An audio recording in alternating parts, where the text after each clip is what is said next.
Within these bushes, Oromo Liberation Army fighters are carrying out their morning parade. They have no headquarters or base and move constantly in the direction of the federal forces.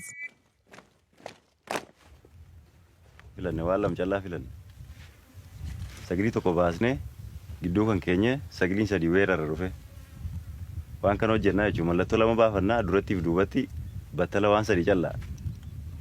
Since the start of the war, the OLA has fought many battles with the army. It now occupies territory located only a few hours' drive from Addis Ababa. Today, these soldiers are training for combat. Then our army is ready to crush this military of Ethiopian regime. We have a program to do that from day to day, from week to week.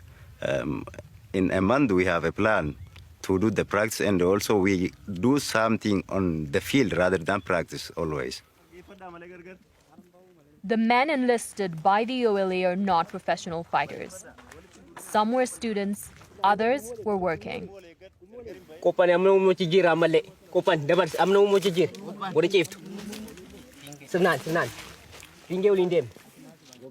They took up arms and received formal military training to go up against government forces. We in the OLA, our goal is to liberate our people and our land. We're not afraid of death. We're not afraid to stand up to our enemies. If necessary, we will break our own bones into pieces to build the bridges that will lead our people to freedom. The government soldiers don't know why they fight, so they're afraid. But we're determined, and that's why we're winning. The OLA claims many victories. In this video, which the rebels say they filmed on September 15th, they take control of a town west of Addis Ababa. According to them, residents of the town welcome their win, and many internally displaced people come to ask for their protection.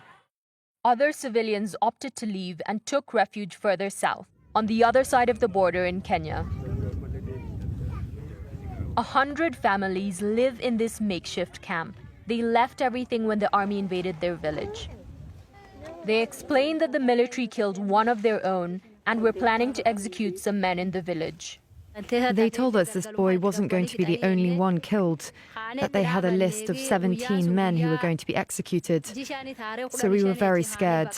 We immediately decided to flee to Kenya. That was on April 15th. No access to water or a doctor. Living conditions here are harsh, and village elders are unable to say when it will be possible to return to Ethiopia. At the moment, there is fighting between Oromo and Amhara forces who are collaborating with the government. Recently, I heard on radio that 20 Oromo were killed. Their houses were burned. The situation is still terrible, and killings are still being carried out. About this war, I can't do anything about it, and I don't think we can expect much from it. It's not going to change our lives.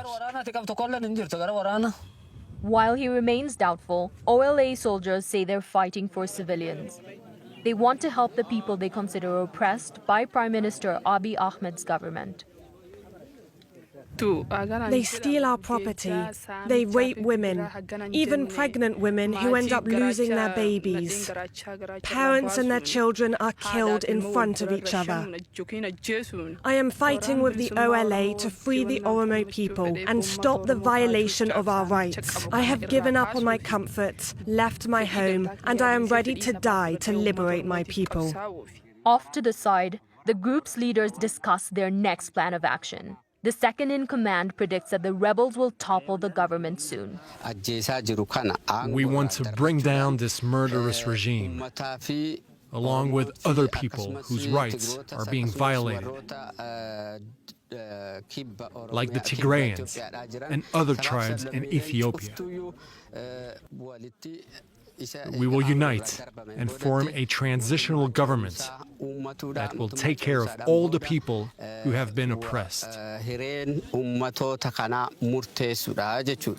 The rebel groups are unable to say when they plan to attack Addis Ababa, but they are less than 200 kilometers from the capital.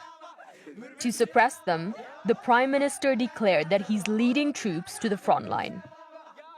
In the meantime, the rebels say that they're confident that soon they will take power.